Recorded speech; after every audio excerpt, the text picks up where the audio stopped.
नमस्कार, स्वागत है आप सभी का आपके अपने परिवार टीसीएस पाठशाला पर। ज्योग्राफी के सेशन में हम लोग आगे बढ़ेंगे। इसके पहले यह समझ लीजिए कि ज्योग्राफी का जो सेशन है वो मंडे टू फ्राइडे आपको इवनिंग में 7 बजे मिलता है।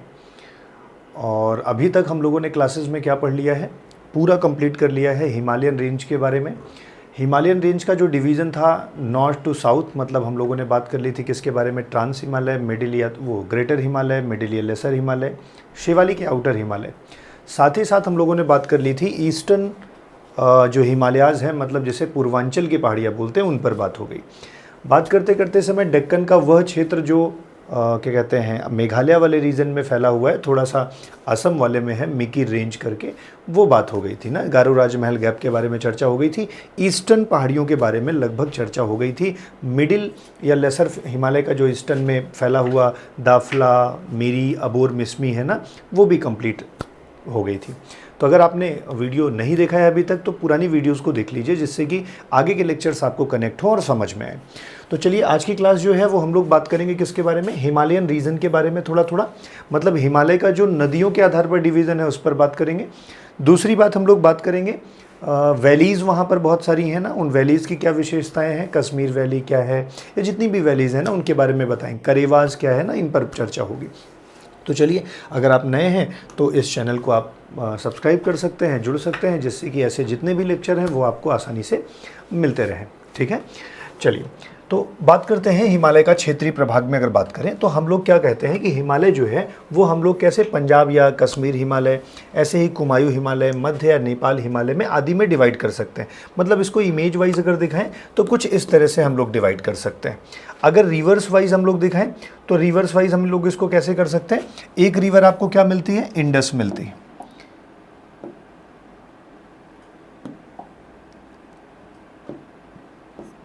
हाँ, एक रिवर आपको कौन सी मिलती है, इंडस मिलती है। सिंधु मिलती है, तो सिंधु रिवर से लेकर के अगर सतलज रिवर तक देखा जाए तो सिंधु से सतलज, मतलब कि ये वाली नदी कौन सी हो गई, सिंधु ना, जिसे आप इंडस बोलते हैं।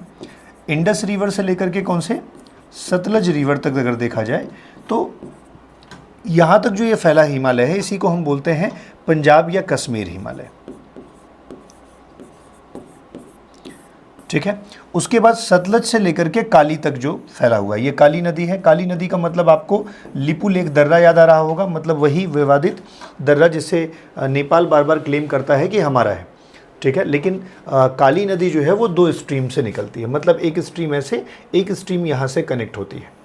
तो जब सगौली की संधि हुई थी नेपाल और अंग्रेजों के बीच में, तो वहाँ यही हुआ था कि जो काली नदी है उसके पश्चिम में जो हिस्सा है वो भारत का होगा। तो यहाँ ये दावा है, हम लोग कहते हैं काली नदी की मेन स्ट्रीम ये है, और लिपू लेक दर्रा मान लीजिए यहाँ पर अवस्थित है। नेपाल चाइना के प्रभाव में आकर के क्या कहता है कि नहीं, ये वाली स्ट्रीम नहीं है बल्कि ये वाली स्ट्रीम जो है वो काली नदी है। तो यहाँ से नेपाल है ना, तो ये लिपू लेक दर्रा जो है थोड़ा विवाद की स्थिति में बना रहता है। लिपू लेक दर्रे का अगर महत्व देखा जाए तो लिपू लेक दर्रा इसलिए महत्वपूर्ण है क्योंकि कैलाश मानसरोवर की जो यात्रा है वो यहाँ से दर्शनार्थी जो है वो करते हैं।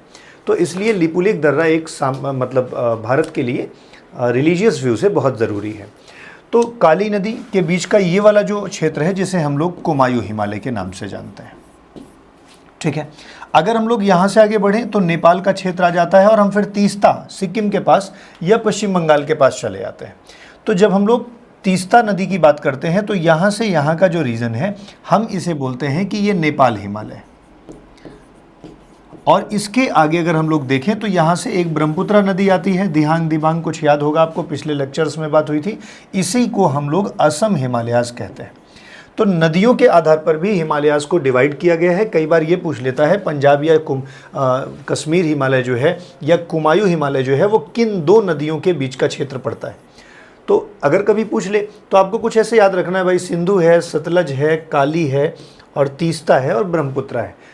अगर ये 4 रिवर्स आपको याद हैं तो आप आसानी से जो है पंजाब और कश्मीर, कुमायूं और नेपाल हिमालय और असम हिमालय को आसानी से डिवाइड कर सकते हैं। ठीक है, अगर इसको थोड़ा सा और डिवाइड किया जाए तो जैसे मान लीजिए एक पश्चिमी हिमालय, अगर मान लीजिए पश्चिमी हिमालय को ही हम और ब्रेक करके अगर पढ़ें तो कहा जाता है सिंधु से लेकर के पूर्व में काली नदी, ठीक है, तक का जो क्षेत्र है वो लगभग 880 किलोमीटर है और इसको हम लोग पश्चिमी हिमालय के रूप में जानते हैं। ठीक है, ये वाला क्षेत्र, ये मान लीजिए लिपुलेख दर्रा है यहाँ से, और ये पूरा का पूरा हिमालय यहाँ से यहाँ ले लिया जाए तो भैया ये कौन सा हिमालय हो जाएगा? पश्चिमी हो जाएगा। तो बच्चा ये वाला कौन सा हो जाएगा? ये पूर्वी हिमालय हो जाएगा ना। पूर्वी, अगर हम लोग इसे केवल और केवल ऐसे डिवाइड करें तो, और हम चाहे तो इसको पश्चिमी मान लें और इसको हम लोग मध्य मान लें और इसे हम लोग कौन सा मान लें? पूर्वी हिमालय मान लें। तो ये डिवीज़न है, अलग अलग तरीके से अलग अलग लोग बताते हैं। कई बार नॉर्थ टू साउथ में आते हैं तो डिवीज़न अलग अलग है भाई। वहाँ पे हम लोग ट्रांस हिमालय पढ़ते हैं, महान हिमालय पढ़ते हैं, मध्य हिमालय पढ़ते हैं और उसके बाद शिवालिक पढ़ते हैं। अगर रिवर्स पे देखा जाए तो रिवर्स के आधार पर हम लोग पंजाब या कश्मीर पढ़ते हैं, कुमायूं पढ़ते हैं और नेपाल पढ़ते हैं और असम हिमालय पढ़ते हैं। और अगर ईस्ट वेस्ट में देखें तो भैया ये वाला रीजन जो है पूरा का पूरा वेस्ट हो जाएगा और इधर वाले को हम ईस्टर्न जो है वो हिस्से में देखेंगे। ठीक है, आपके लिए यही मैप जो है वो कुछ दे रखे हैं ताकि आपको यहाँ से समझ बेहतर हो सके। ठीक है, बाकी अब हम लोग इस पर नहीं चलेंगे कि पंजाब और क्या कहते हैं कश्मीर हिमालय जो है वो कितना किलोमीटर लंबा है ना, इन सब पे बातचीत नहीं करेंगे। लेकिन एक ज़रूरी जो है वो चर्चा हम आपको बताते हैं।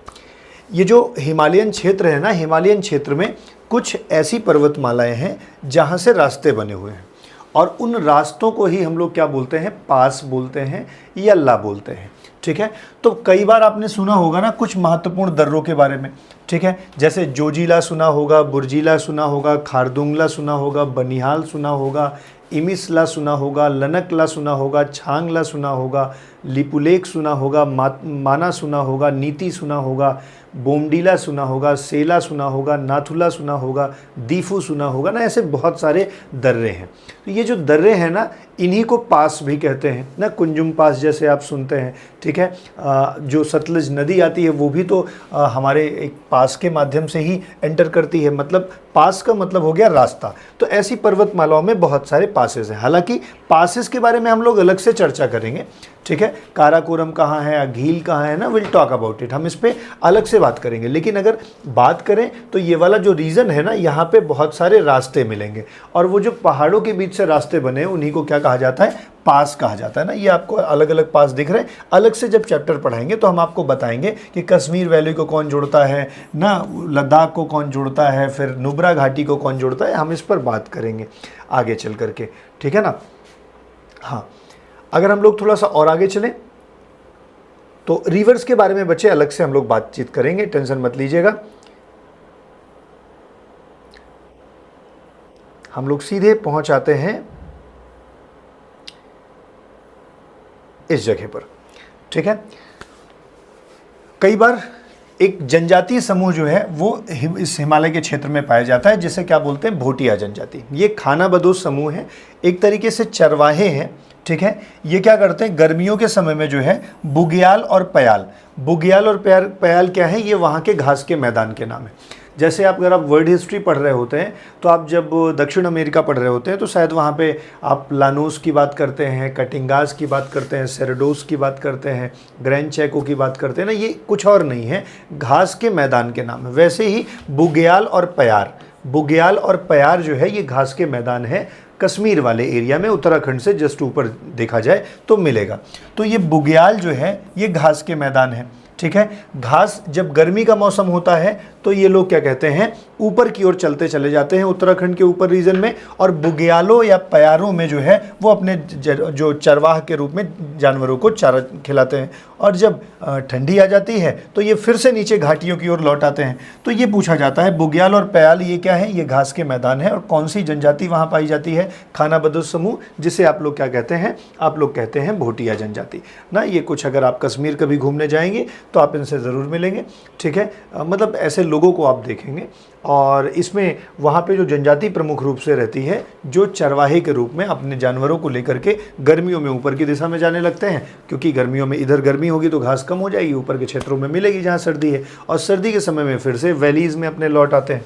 ठीक है, ये बात हमारी आपकी हो चुकी है कि भौतिक संरचना में कई बार दून और दुआर को लेकर के चर्चा हुई थी। तो शिवालिक और मध्य हिमालय के बीच में जो पश्चिम का क्षेत्र है ना, पश्चिमी हिमालय का क्षेत्र है, वहाँ पर दून पाए जाते हैं, जैसे देहरादून बताया था। और दुआर वो क्षेत्र हैं जो ईस्टर्न हिमालयाज़ में पाए जाते हैं ना। ईस्टर्न हिमालयाज़ में मतलब वेस्ट बंगाल से लेकर के अरुणाचल प्रदेश तक जो मैदान पाए जाते हैं वो क्या होते हैं, दून और द्वार। कैसे बनते हैं दून और द्वार, इसकी चर्चा पिछली वाली क्लास में हमने कर रखी है, ठीक है। आप चाहें तो उसे जाकर के पढ़ सकते हैं और समझ सकते हैं, ठीक है। तो आपके लिए जो है बेहतर हो जाएगी चीज़ें। अब इसके बाद अगर हम लोग बात करें तो हिमालय की ही विशेषताओं में ये एक शॉर्ट रिवीजन है, आप थोड़ा सा आपकी परीक्षा के लिए ज़रूरी हो सकता है कि जैसे ग्रेटर हिमालय की बात की जाए ना, तो कई बार पूछता है औसत ऊंचाई कितनी है ना। हम ये सब कुछ पढ़ा चुके हैं, लेकिन फिर भी जैसे ट्रांस हिमालय के बारे में बात की जाए तो हम काराकोरम, लद्दाख, जास्कर और थोड़ा सा उसी का फैला हुआ एक्सटेंशन जो है कैलाश जो वो था वो पढ़ सकते हैं। किस क्षेत्र में प्राइमरली फैला हुआ है, तो जास्कर किस में है, हिमाचल प्रदेश में है, जम्मू कश्मीर में, ये तीनों पर्वत श्रेणियां हैं। अगर आपसे पूछे रीजनल वाइज तो ऐसे ही ग्रेटर हिमालय के बारे में बात की जाए तो लगभग जो है वो 6000 मीटर इसकी औसत ऊंचाई है। चौड़ाई आप देख ही रहे हैं 400 पश्चिम में है और 150-160 लगभग पूरब में है ना। ग्रेटर हिमालयाज जो है वो है। एक प्रश्न मुझे बताइए आप मैप देख करके कि जो ग्रेटर हिमालय है क्या उसका एक्सटेंशन हिमाचल प्रदेश में है? क्या जो ग्रेटर हिमालय है उसका एक्सटेंशन हिमाचल प्रदेश में है? यस या नो आप कमेंट करिए। और नहीं, अगर आपने पढ़ लिया है तो एक कमेंट और करिए वहाँ पे कि किन किन राज्यों से है। एक प्रश्न और भी बना हुआ है कि जो महान हिमालय है वो भारत के किस राज्य में प्रमुखता विस्तार है, मतलब उसका मैक्सिमम जो एक्सटेंशन है वो कहाँ है। आपके पास ऑप्शन में जैसे जम्मू कश्मीर दे सकता है, अब लद्दाख वाला रीजन भी दे सकता है, हिमाचल प्रदेश दे सकता है, ऑप्शन में वो आपको उत्तराखंड दे देगा, साथ में अगर उसका मन करे तो पंजाब या हरियाणा भी दे देगा। आप ना एक बार जाके देखिए कि महान हिमालय जो है, ग्रेट हिमालय, मतलब हम ट्रांस हिमालय के बाद की बात कर रहे हैं ना, जो कंटिन्यूअस 2400 किलोमीटर तक है, तो ये किस राज्य में सबसे ज़्यादा विस्तृत है और हिमाचल प्रदेश में गया है कि नहीं बताइए। लेसर हिमालय, जब लेसर हिमालय की बात करते हैं तो एवरेज हाइट 6000 हो जाती है कंपैरिजन में, ठीक है। जम्मू कश्मीर में इसे पीर पंजाल के नाम से, हिमाचल प्रदेश में इसे धौलाधार के नाम से, उत्तराखंड में जो है नागटिब्बा मसूरी, ये श्रेणियां हैं। और महाभारता जो है वो नेपाल में, और मिरी, अबोर, मिसमी और दाफला ना, जिसे हमने कहा था क्रम से DMAM कहते हैं ना, DMAM मतलब दाफला, मिरी, अबोर, मिसमी, ठीक है। मिकिर नहीं है, मिकिर तो यहाँ पे है भाई, मिकिर यहाँ पे है, ठीक है। इस बात को थोड़ा सा ध्यान रखोगे आप।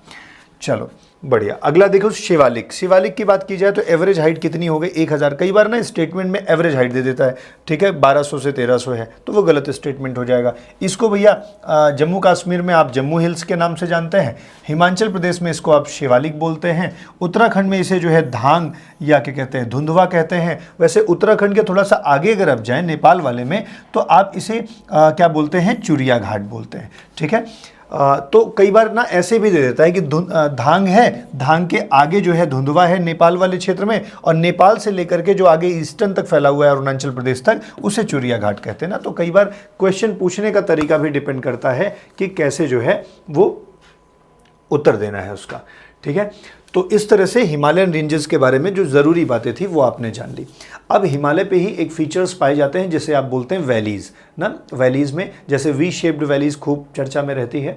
तो जब वैलीज़ का मतलब है एक माउंटेन है, दूसरा माउंटेन है, बीच में ये जो जगह है इसी को आप वैली बोलते हैं, ठीक है।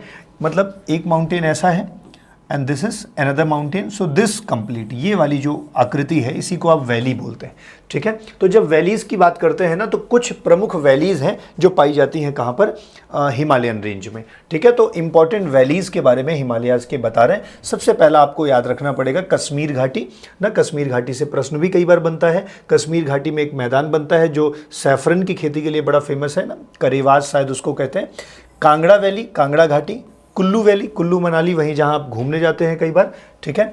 दून वैलीज ना, दून वैलीज देहरादून जैसे, और ऐसे ही मंदाकिनी वैलीज ना, ये कुछ वहां पर पाई जाने वाली वैलीज के नाम हैं। हिंदी में भी दिया है और इंग्लिश में भी दिया है, ठीक है। तो अगर हम लोग बात करें और भी वैलीज हैं जो काठमांडू वैली, पोखरन वैली, ठीक है, और मतलब ये वैलीज घाटियां हैं जो वहां पर पाई जाती हैं, ठीक है ना। डन। कैसे बनती हैं, क्या होता है, एक एक करके बात करते हैं। सबसे पहला कौन सी वैली है? कश्मीर वैली। तो जब हम कश्मीर की वैली की बात करते हैं, इसका मतलब है कि ये पीर पंजाल श्रृंखला और ग्रेटर हिमालय श्रृंखला के बीच अवस्थित है। पहला प्रश्न तो यही बनेगा कि कहाँ पर अवस्थिति है। ऐसे ऑप्शन दे देगा, शिवालिक और मध्य के बीच में, मध्य और महान के बीच में, या महान और ट्रांस हिमालय के बीच में ना, ऐसे प्रश्न दे देगा। तो अब ध्यान रखना है, पहला ग्रेटर हिमालय मतलब जिसे हिमाद्री बोलते हैं, और मध्य हिमालय का ही एक श्रेणी है क्या? पीर पंजाल। तो कई बार मध्य हिमालय दे देगा, कई बार पीर पंजाल श्रेणी दे देगा, जो भी दे उसी के बीच में अवस्थित घाटी कौन सी है? कश्मीर घाटी है। ठीक है। औसत ऊंचाई इसका समुद्र तल से जो है 1585 मीटर है। फैक्ट याद करना बहुत ज़रूरी यहाँ पे नहीं है ना, लेकिन कश्मीर घाटी की अवस्थिति ध्यान रखना, कहाँ पर ये अवस्थित है। ठीक है। और ये किससे बना हुआ है? तो भैया ये जलोढ़ मृदाओं से बना हुआ है, जमाव से बना हुआ है और हिमनद के जमाव से ढका हुआ है। अगर इसको थोड़ा सा ऐसा देखा जाए कि एक समय में जब नदियाँ बहती हैं तो नदियाँ अपने साथ बहुत सारे अवसाद लेके आती हैं। ग्लेशियर के साथ भी बहुत सारी चीज़ें जो हैं वो बह करके आगे आती हैं, और ज़रूरी नहीं है कि वो सारा का सारा जितना मिट्टी या जलोढ़ मिट्टी जो होती है सब के सब बह करके चली जाए, ऐसा आवश्यक नहीं होता है। कई बार क्या होता है ना कि एक ऐसी जगह उसको मिलती है जहाँ पर वो ब्लॉक हो जाती है चीज़ें। ठीक है। यहाँ पर मिट्टी, गाद आदि सब जमा होती चली जाती है, और इसी के साथ यहाँ पानी भी जम जाता है। ठीक है। तो एक तरीके से पानी जहाँ जमेगा वहाँ पे मिट्टी भी कहीं ना कहीं वहीं पे जम जाएगी। बहुत दिनों बाद, वर्षों बाद ऐसा होता है कि पानी यहाँ ज़्यादा हो गया, किसी एक तरफ से जो है कोई रास्ता बन जाएगा, और उस रास्ते के बनने की वजह से वो पानी ड्रेन कर जाएगा। जिस समय रिवर फ्लो में आ रही होती है उस समय वो अपनी पूरी मिट्टी को अपने साथ लेकर के चली जाती है, लेकिन अगर उसको कहीं किसी एक तालाब जैसी जगह में एक बार सर्कुलेट कर दिया जाए, वहाँ जा कर के इकट्ठा हो पानी, फिर ड्रेन करे, तो निश्चित तौर पर यहाँ जमाव बन जाएगा। ठीक है। और आप इसी कश्मीर वैली में जाएंगे ना तो आपको ऐसी बहुत सारी मिट्टियों का जमाव मिलेगा ना, ये जमा हो जाती हैं, और ये जब जमा हो जाती हैं तो एक तरीके से वहाँ पर मैदान बन जाता है। कई बार बहुत सारे पेड़ वेड़ भी दब जाते हैं उसी के अंदर, और वो एक तरीके से जीवाश्म क्या कहा जाए, मतलब क्या बोल सकते हैं कि पौधों, ये इसके लिए एक शब्द प्रयोग किया जाएगा, जीवाश्म। हाँ, ये है तो जीवाश्म। और कई बार पेड़ पौधों के बनने से पीट मृदा का वो हो जाता है, मतलब एक तरीके से ये कैसी उपजाऊ मिट्टी है। ठीक है। और ये यहाँ पर जो है जब पानी निकल जाता है तो यहाँ पर मैदान के रूप में बन जाते हैं। इन्हीं मैदान को क्या बोलते हैं? करेवास बोलते हैं।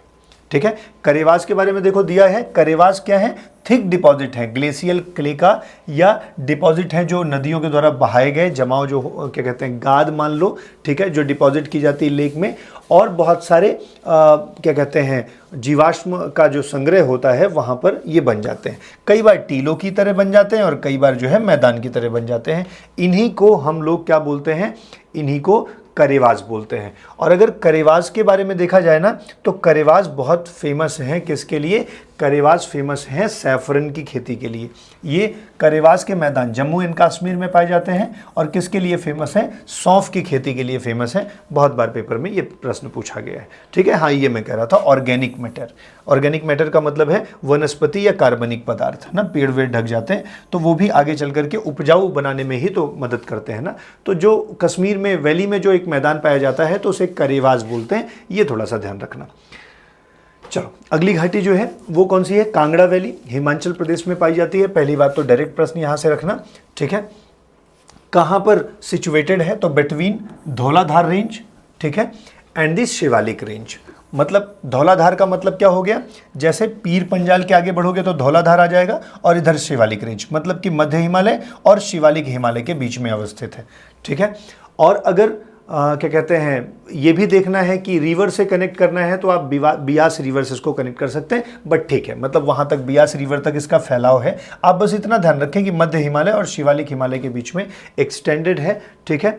और कांगड़ा चाय के बारे में कई बार सुना होगा, इसको जीआई टैग मिला हुआ है। ठीक है ना। तो वहाँ पे अगर आप जाएंगे तो टी गार्डन्स आपको देखने को मिल जाएगा। ठीक है। वहाँ पे टी गार्डन्स के रीजंस है। धर्मशाला एक बहुत प्रसिद्ध जगह है हिमाचल प्रदेश, अगर आप घूमने जाते हैं। धर्मशाला मतलब वहीं पर जहाँ पर बुद्धिस्ट बहुत सारे आपको मठ मिल जाएंगे। ठीक है ना। वो जो दलाई लामा है ना, तिब्बत से जब भाग करके आए तो धर्मशाला में ही वो अपने वहीं से निर्वाचित सरकार चलाते हैं। ठीक है। विजिटिंग प्लेस है, कई बार आप यहाँ पे जा सकते हैं, अगर जाएं तो ज़रूर विज़िट करें। एक अगली घाटी कुल्लू, कुल्लू मनाली मतलब कई बार आपने सुना होगा, हिमाचल प्रदेश में ही है ना। लोकेटेड कहाँ है? अपर कोर्स ऑफ रावी रिवर, ठीक है।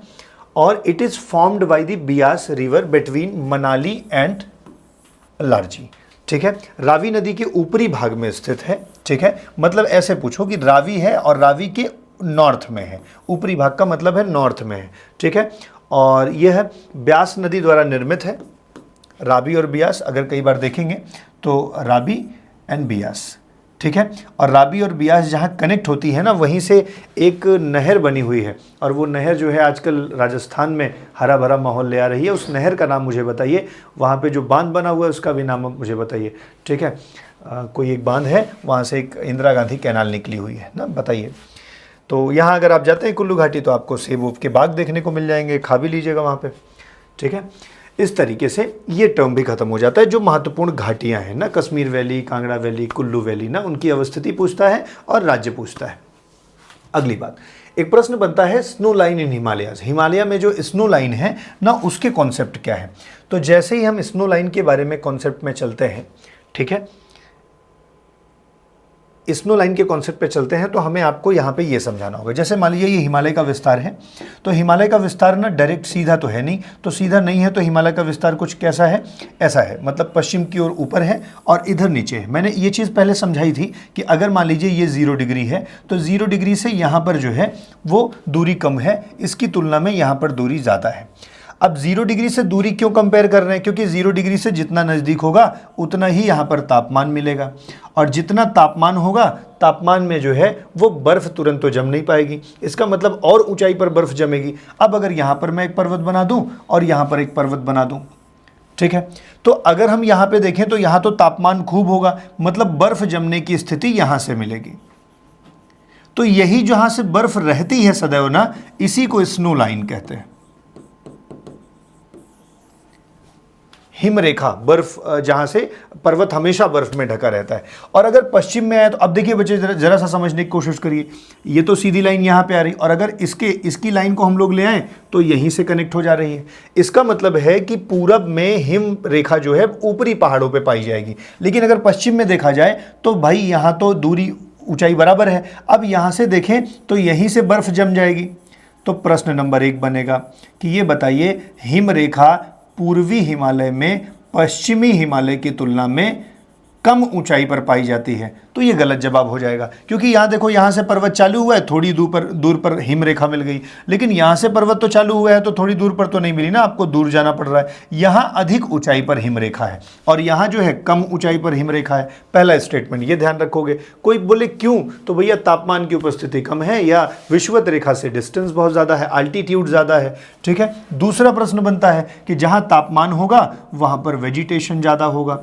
वेजिटेशन ज़्यादा होने का मतलब है कि वहाँ पर वनस्पतियां ज़्यादा होंगी। अब यहाँ तो ऊंचाई ज़्यादा है तो तापमान कम होगा, यहाँ तापमान कम होगा, तापमान कम होगा तो वेजिटेशन भी कम होगा। तो एक स्टेटमेंट यहाँ से भी बनता है कि जो पूर्वी हिमालय हैं वहाँ पर जो वनस्पतियाँ हैं पश्चिमी हिमालयों की तुलना में अधिक ऊंचाई पर पाई जाती हैं। तो अगर वनस्पति की बात की जाए तो वनस्पति तो यहीं से मिल जाएगा। अब यहाँ तो आते आते तापमान इतना कम हो जाएगा कि बहुत रेयर यहाँ पे वनस्पतियाँ और जैव विविधता मिलेगी। तो जैव विविधता यहाँ नज़दीक मिलेगी, लेकिन हिमरेखा ऊपर मिलेगी दूर में। और यहाँ पर जैव विविधता जो है वो देखेंगे तो बहुत कम मिलती है, ठीक है, अधिक नहीं। यहाँ पे जैव विविधता अधिक और कम में कंपैरिजन करना कि जैव विविधता अधिक कहाँ होगी तो पूर्वी हिमालय में, और कम कहाँ होगी तो भैया पश्चिमी हिमालय में। स्नो लाइन कहाँ ऊपर पाई जाएगी तो इधर पाई जाएगी अधिक ऊंचाई पर, और कहाँ कम ऊंचाई पर पाई जाएगी तो यहाँ रीजन है अल्टीट्यूड का डिफरेंस है भाई। और हिमालय का विस्तार सीधे थोड़ी है कि जैसा यहाँ पे होगा वैसी वहाँ पे, ऐसे कुछ स्थिति है ना, यही कारण है स्नो लाइन का। तो अगर आप स्नो लाइन को पढ़ते हैं तो स्नो लाइन को अगर आप पढ़ें तो यही बात यहाँ पे दी गई है कि पूर्वी हिमालय और कुमायूं हिमालय में बर्फ रेखा समुद्र तल से लगभग 3500 मीटर ऊपर स्थित है, जबकि पंजाब हिमालय में यह समुद्र तल से लगभग 2500 मीटर ऊपर है। बर्फ रेखा में यह अंतर आंशिक रूप से कंचनजंगा में 28 डिग्री उत्तरी, मतलब बहुत डिटेल में दिया है, मैंने आपको ऐसे ही सिंपल बात आपको बता दी कि जैसे जैसे अल्टीट्यूड बढ़ेगा वैसे वैसे स्नो लाइन भी स्नो लाइन भी जो है भाई देखो यहाँ 0 डिग्री है, इसके ऊपर अगर यहाँ से बर्फ़ जम रहा है, ठीक है, और कोई पर्वत यहाँ पर है तो देखो यहीं से बर्फ़ जम जाएगा, ये तो पूरा का पूरा बर्फ़ से भरा होगा। लेकिन अगर मान लें कि कोई पर्वत यहाँ से यहाँ तक हो तो बर्फ़ तो यहीं से मिलेगी ना। यही कहानी है स्नो लाइन की। तो पूर्वी हिमालय में स्नो लाइन आपको अधिक ऊंचाई पर पाई जाएगी, यहाँ कम ऊंचाई पर। यहाँ जैव विविधता ज़्यादा होगी, यहाँ जैव विविधता कम होगी, ठीक है। इसलिए थोड़ा सा ध्यान रखोगे। इस तरह से आपने क्या कंप्लीट कर लिया, आपने कंप्लीट कर लिया स्नो लाइन के बारे में, और आपने थोड़ा सा बात कर ली किसके बारे में, आपने बात कर ली जो हिमालय का क्या कहते हैं टॉपिक छूटा हुआ था थोड़ा सा उसके बारे में। कल वाली क्लास में ना हम लोग मेजर ग्लेशियर्स के बारे में पढ़ेंगे। मेजर ग्लेशियर्स की शुरुआत कल करेंगे। आज की क्लास को यहीं पे रोकेंगे, मेरी अगली क्लास है, ठीक है। रिकॉर्डिंग थोड़ी लेट हो रही, तो चलिए कल मिलेंगे यहीं पर, यहीं से आगे। कैसा लगा वीडियो ज़रूर बताइएगा। बहुत बहुत धन्यवाद।